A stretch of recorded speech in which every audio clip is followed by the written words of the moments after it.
የሰር ማዕረጉን እንዴት አገኘ? ይህ ሁሉ ሀብትስ እንዴት አካበተ? የቤተሰብ ሁኔታስ እንዴት ነው? አብራችሁን ከቆያችሁ ስለ ዴቪድ ቤካም አጀማመርና እስካሁን ያለበት ሁኔታ የምንነግራችሁ ይሆናል። ሰላም ብለናል ውድ የዩቲዩብ ተመልካቾቻችን፣ ይህ ብራይን ፉትቦል ሚዲያ ነው። ዛሬ ደግሞ ስለ ዴቪድ ቤካም የምንነግራችሁ ሲሆን አብራችሁን ቆዩ እያልን ላይክ እና ሰብስክራይብ እንዳይረሳ እያልን ወደ ፕሮግራሙ እናልፋለን።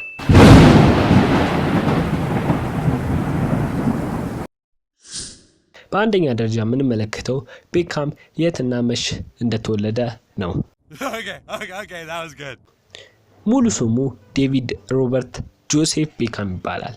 የተወለደውም በ1975 ግንቦት 2 ቀን የተወለደ ሲሆን በለንደን ውስጥ ሌይቶንስቶን በምትባል ከተማ ተወለደ። ቤካም ለቤተሰቡ ሁለተኛና ብቸኛ ወንድ ልጅ ነበር። አንድም ትልቅ እህት አለችው። ስሟም ጄን ሉዊስ ቤካም ትባላለች። በትንሽ እድሜው ኳስ መጫወት የጀመረው የመጀመሪያ እግር ኳስም ስልጠናውን በ7 ዓመቱ በአካባቢ በሚገኘው ሮምፎርድ በምትባል የእንግሊዝ አካባቢ እግር ኳስ መጫወት ጀመረ። ከዚህም በኋላ ወደ ዝነኛው ቦቢ ቻርልተን የእግር ኳስ ትምህርት ቤት ገብቶ የመጀመሪያውን ዋንጫ በዛ ክለቡ አሳክቷል። ፕሮፌሽናል እግር ኳስ አጀማመሩ ይህን ይመስላል።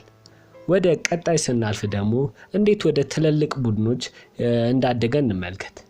የቦቢ ቻርልተን ትምህርት ቤት ከማንቸስተር ዩናይትድ ክለብ ጋር በቅርበት የሚሰራና ታዳጊ ተጫዋቾችን ለማግኘት የሚያገለግል ነበር። ቤካም በዚህ ትምህርት ቤት ውስጥ የተጫወተውን ኳስ ለክለቡ የመጀመሪያ ደረጃ ነበር። በ1991ም ከትምህርት ቤቱ በጥሩ አፈጻጸም ተሳክቶ በጁላይ ወር በ1991 ከ16 ዓመት በኋላም ከትምህርት ቤቱ በውል ወጣ።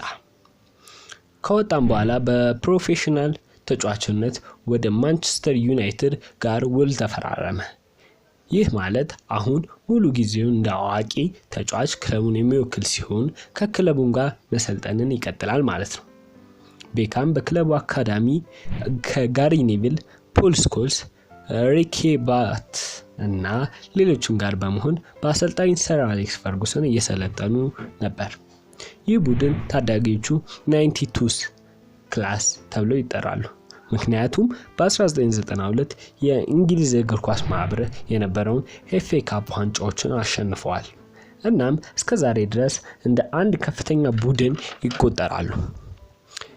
በ1992 እስከ 1994 ድረስም ቤካም ወደ ዋናው ቡድን መጀመሪያ ጨዋታ በ1992 አድጓል። ነገር ግን በእውነተኛ ሁኔታ በ1994 በ22 ዓመቱ ወደ ሻምፒዮንሺፕ ሊግ በውሰት ተላከ። እዛም የተለያዩ ጨዋታዎችን በመጫወት ተሞክሮ አገኘ። በ1994 እስከ 1995 ከውሰቱ ከተመለሰ በኋላ በ1995 ከዋናው ቡድን አሰልጣኝ ሰር አሌክስ ፈርጉሰን ጋር እያንዳንዱ ጨዋታ እንዲጫወት እድል ተሰጠው። በጨዋታዎቹም ትክክለኛነትና ጥራት በመጫወት በቡድኑ ቋሚ ቦታን አስጠብቆ መጫወት ጀመረ። በ1995 እስከ 1996 ደግሞ ቤካም እንደ ዋናው ማንቸስተር ዩናይትድ ቡድን ተጫዋች በፕሪሚየር ሊግ እና እግር ኳስ ማህበር ኤፍኤ ካፕ ዋንጫዎችን አሸንፏል። በጥቂት ጊዜ ውስጥ ከታዳጊ ተጫዋች ወደ ትልቅ ኮከብ ተለወጠ። ሶስተኛውም ደግሞ ስንት ዋንጫዎችና ከማን ጋር እንዳሳካው እንመልከት እስኪ። ከማንቸስተር ዩናይትድ ጋር 6 የፕሪሚየር ሊግ ዋንጫዎችን ያሳካ ሲሆን 1 የዩኤፋ ሻምፒዮንስ ሊግ አሳክቷል። በ1999 ደግሞ ከክለቡ ከዩናይትድ ጋር ትሪብል ማለትም የ3 ዋና ዋንጫዎችን ኤፍኤ ካፕ፣ ሻምፒዮንስ ሊግ፣ ፕሪሚየር ሊግ አሳክቷል። ሌላውም ደግሞ 4 ኮሚኒቲ ሺልድም አግኝቷል። በሪያል ማድሪድ ደግሞ በ2003 እስከ 2007 በተጫወተበት ጊዜ አንድ የላሊጋ ዋንጫ አግኝቷል። በሎስ አንጀለስ ጋላክሲ በተጫወተበት ጊዜ በ2007 እስከ 2012 በተጫወተበት ጊዜ 2 ዋንጫ አሳክቷል። ሌላም ደግሞ የኤምኤልኤስ ስፔሻሊስት ዋንጫ ለ2 ጊዜ አሳክቷል። በ2010 በ2011 አሳክቷታል። በፓሪስ ሴንት ጀርመን ደግሞ በ2013 ሊግ 1ን አንድ ጊዜ አሸንፏል። በአጠቃላይ 19 ዋንጫዎችን ከክለቡ ጋር አሳክቷል። ለእንግሊዝ ብሔራዊ ቡድን በርካታ ጨዋታዎችን የተጫወተ ቢሆንም ዋና ዋንጫዎችን አላሸነፈም። የዓለም ዋንጫ ከ1998፣ 2002፣ 2006 የአውሮፓ ዋንጫ ደግሞ በ2000 እና በ2004 ተሳትፎ ነበር። ነገር ግን ዋንጫዎቹን አላሸነፈም። አሁን ደግሞ በሶሻል ሚዲያ ብዙ ተከታይ ያሉት ቤካም ኢንስታግራም ገጹ በ88.2 ሚሊዮን በላይ ፎሎወርስ ሲኖረው በፌስቡክ ደግሞ ከ57 ሚሊዮን ፎሎወርስ በላይ አለው። በቲክቶክ ገጹ ደግሞ ከ7.3 ሚሊዮን ፎሎወር በላይ አለው።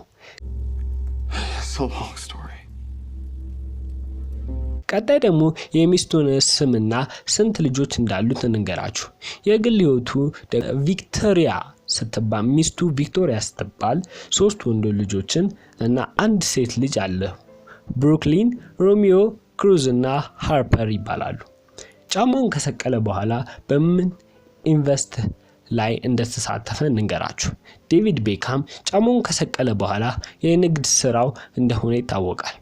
እናም ሀብቱን በጣም ብልህ በሆነ መንገድ በተለያየ ስራዎች ላይ አስገብቶታል። ዋናዎቹ ኢንቨስቶች መስኮች እነዚህ ናቸው። የመጀመሪያው ኢንቨስት የእግር ኳስ ክለብ ባለቤትነት ነው። ይህ ከፍተኛውና በጣም ዝነኛው ኢንቨስት ነው። ኢንተር ሚያሚን ቤካም የዚህ የአሜሪካ ፕሮፌሽናል እግር ኳስ ክለብ ዋና ባለሀብት ነው። ክለቡን በ2020 MLS ውድድር ጀመረ። እናም በ2023 ደግሞ አርጀንቲናውን ኮከብ ሊዮኔል ሜሲን በመግዛት ዓለም አቀፍ ትኩረትን ሳበ። ይህ ኢንቨስትመንት የቤካም ስምና የእግር ኳስ ዕውቀት እንዴት እንደሚጠቀም የሚያሳይ ተጨባጭ ምሳሌ ነው። ሌላውም ደግሞ ቤካም የራሱን የፋሽን ምርቶችና ብራንድ አለው። ቤካም በሃውስ ኦፍ ቤካም ከሚስቱ ጋር ቪክቶሪያ ጋር በጋራ የፋሽን ንግድ መስርቷል። ምንም እንኳን የቪክቶሪያ የፋሽን ቤት የተለየ ቢሆንም የቤተሰቡ ስም ራሱን አንድ ሀያል የንግድ ብራንድ አድርጎታል። ሌላውም ደግሞ የምስራቅና የምስራቅ ምዕራብ ስቱዲዮ 990 የሚባል የቤካም የራሱ የሆነ ምርት ማውጫ ኩባንያም አለው። የኤሌክትሪክ ተሽከርካሪዎች መኪናም ወደ ኤሌክትሪክ መኪናዎች የሚቀይር የእንግሊዝ ኩባንያዎች አለው። በጥቅሉ ቤካም በራሱ ስምና ሙያው ላይ የተመሰረተ ዘመናዊ ንግድ ይሰራል። እናም ከእግር ኳሱ በኋላ ያለውን ህይወት በተመሳሳይ ስኬት እንደቀጠለ ይገኛል።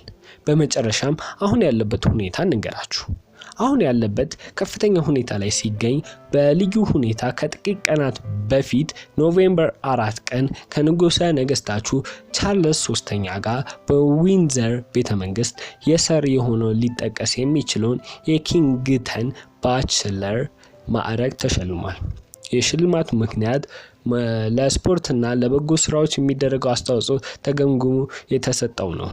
ይህ ማዕረግ በእርሱ ላይ ብቻ ሳይሆን በሚስቱ ቪክቶሪያ ላይም ተጽዕኖ ያሳድራል። እሷም አሁን ላይ ሌዲ ቤካም ተብላ ትጠራለች። በንግድ ስራውም በ2024 ከዚህ የንግድ ስራዎች በአጠቃላይ $23.6 ሚሊዮን አግኝቷል።